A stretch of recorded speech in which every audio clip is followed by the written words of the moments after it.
नाजीर में यूक्रेन को अभी तक बहुत से ममालिक चुप कर दिफाई हथियार दे रहे थे और रूस के खौफ की वजह से खुलकर सामने नहीं आ रहे थे, क्योंकि रूस ने वार्निंग दी हुई थी कि जो भी यूक्रेन की मदद को आएगा उसको भी शरीके जंग समझा जाएगा। लेकिन अब मामला उल्ट हो गया है और रूस का खौफ दिलों से उठता जा रहा है।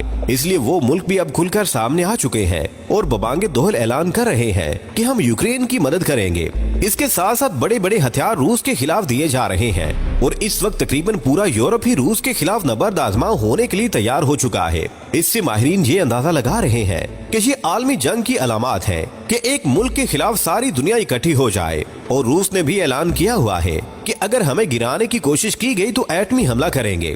प्यारे दोस्तों, इससे कबल के हम मजीद तफसीलात में जाएं, आपसे गुजारिश है कि हमारी इस वीडियो को आखिर तक जरूर देखिएगा ताकि आप लोग मुकम्मल और जामे मालूमात से मुस्तफीद हो सके। नाज़रीन, सबसे पहले जर्मनी मैदान में आया है और इसने ऐलान कर दिया है कि अपने ताकतवर तरीन लिपरेट टैंक यूक्रेन को देगा और जर्मनी ने इसके लिए कार्रवाई भी शुरू कर दी है। इसके साथ साथ अमेरिका ने भी अपने ताकतवर और खतरनाक टैंक इब्राहिम भी देने का ऐलान कर दिया है। इसके साथ साथ पोलैंड ने भी ऐलान कर दिया है कि वो यूक्रेन को 14 लिपरेट टैंक देगा और कहा जा रहा है कि ये सिर्फ ऐलान ही नहीं है बल्कि चंद रोज में ये सारे टैंक यूक्रेन पहुंच जाएंगे। इसके साथ साथ नेदरलैंड ने भी हिस्सा डालने की कोशिश शुरू कर दी है और इसने भी जल्दी पर तेल डालने के लिए अपने 18 ताकतवर टैंक यूक्रेन को देने की पेशकश कर दी है। इसके साथ साथ स्पेन ने भी अपने 53 लिपरेट टैंक यूक्रेन को देने का ऐलान कर दिया है। इसलिए दिफाई माहिरीन का कहना है कि आलमी जंग का खतरा मंडरा रहा है। इसके साथ साथ स्वीडन ने भी बताया है कि इसकी तरफ से 122 टैंक यूक्रेन को दिए जाएंगे। इसके साथ साथ नॉर्वे को भी खलबली हुई और इसने भी इस जंग में हिस्सा डालने का ऐलान कर दिया है और यूक्रेन की मदद करने का ऐलान कर दिया गया है और कहा है कि हम भी 8 टैंक यूक्रेन को देंगे। इसके साथ फिनलैंड भी तैयारी कर रहा है कि वो भी लहू लगाकर शहीदों में शामिल हो जाए और इसने भी कहा है कि हम भी यूक्रेन की मदद करेंगे। लेकिन इसने ये नहीं बताया कि किस किस्म की इमदाद की जाएगी, टैंक देंगे या माली इमदाद करेंगे या कोई मिसाइल वगैरह दिए जाएंगे। प्यारे दोस्तों, अब इस तरह देखा जा रहा है कि शायद ये कोई प्लानिंग की गई है कि यूक्रेन की मदद टैंकों से ही की जाए और इसकी जमीनी लड़ाई में रूस को नीचा दिखाया जाए और रूस को शिकस्त दी जाए। इसके लिए बहुत से मुल्क खुलकर सामने आ चुके हैं और ये भी हो सकता है कि सारे मुल्क इसलिए इकट्ठे हो गए हैं कि रूस इन सब का मुकाबला करने की सकत ही नहीं रखता।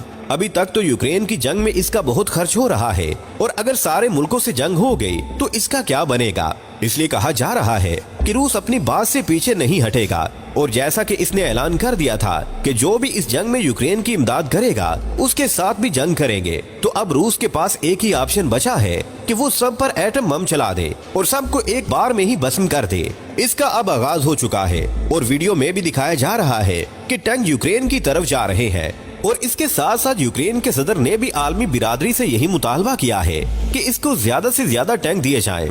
प्यारे दोस्तों, इसके साथ साथ जर्मनी को एक परेशानी लाहक हो गई है और वो ये है कि जर्मनी के चांसलर ने कहा है कि हम यूक्रेन की मदद तो कर रहे हैं लेकिन हम नहीं चाहते कि नेटो के साथ रूस की बकायदा जंग हो। जर्मनी के अंदर ही रूस के सफीर ने कहा है कि जर्मनी या कोई भी मुल्क जितने भी टैंक यूक्रेन को देगा सबको तबाह कर दिया जाएगा। दूसरी तरफ अमेरिका ने हथियार बनाने वाली फैक्ट्रियों और कंपनियों को कहा है कि वो अपनी प्रोडक्शन को डबल करें और ज्यादा से ज्यादा हथियार बनाएं, इसलिए कि अब जरूरत पड़ सकती है।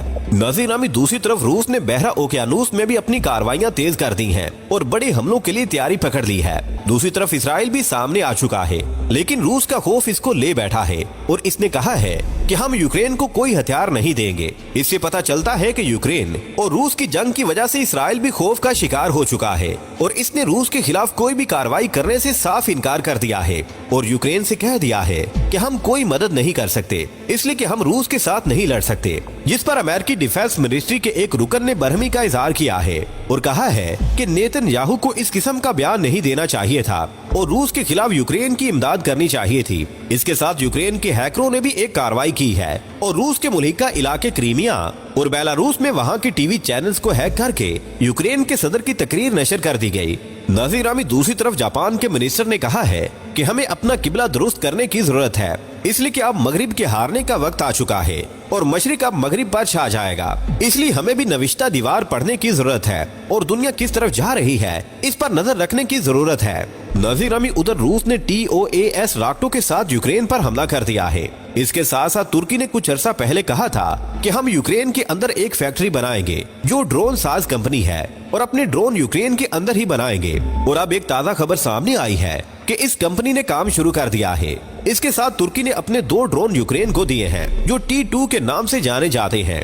नजीर अमी, रूस ने एक मिसाइल यूक्रेन की जानिब दागा था जो समंदर में जा गिरा, लेकिन वो मिसाइल यूक्रेन की बजाय तुर्की में जा गिरा और समुद्री जहाज को जा लगा, जिससे उसमें आग लग गई। और अब इम्कान था कि तुर्की को गुस्सा आ जाता, लेकिन इस जहाज में आग लगने की वजह से कोई हलाकत नहीं हुई। इसलिए तुर्की ने इसको एक गलती समझकर नजरअंदाज कर दिया और रूस के खिलाफ कोई एक्शन न किया। इसके साथ साथ प्यूटन ने इस खदशे का इजहार किया है कि रूस में दवाओं की कमी हो रही है, इसलिए हमें दवाओं को स्टोर करने के लिए एक बड़ा स्टोर बनाने की जरूरत है ताकि देर तक इन दवाओं को इस्तेमाल किया जा सके। आने वाले वक्त में अमेरिका और नेटो इत्तेहाद मिलकर रूस के खिलाफ कौन सा नया कदम उठाने वाले हैं, ये तो जाहिर है आने वाला वक्त ही बताएगा। प्यारे दोस्तों, आज की वीडियो में बस इतना ही। हमें आज भी पूरी उम्मीद है कि आज की ये वीडियो भी आपके इल्म में इजाफे का बाइस बनी होगी। वीडियो पसंद आने की सूरत में इसे लाइक कीजिए, दोस्तों से शेयर कीजिए और कमेंट सेक्शन में हमें अपनी कीमती राय से जरूर आगाह रखिएगा। अल्लाह निगहबान।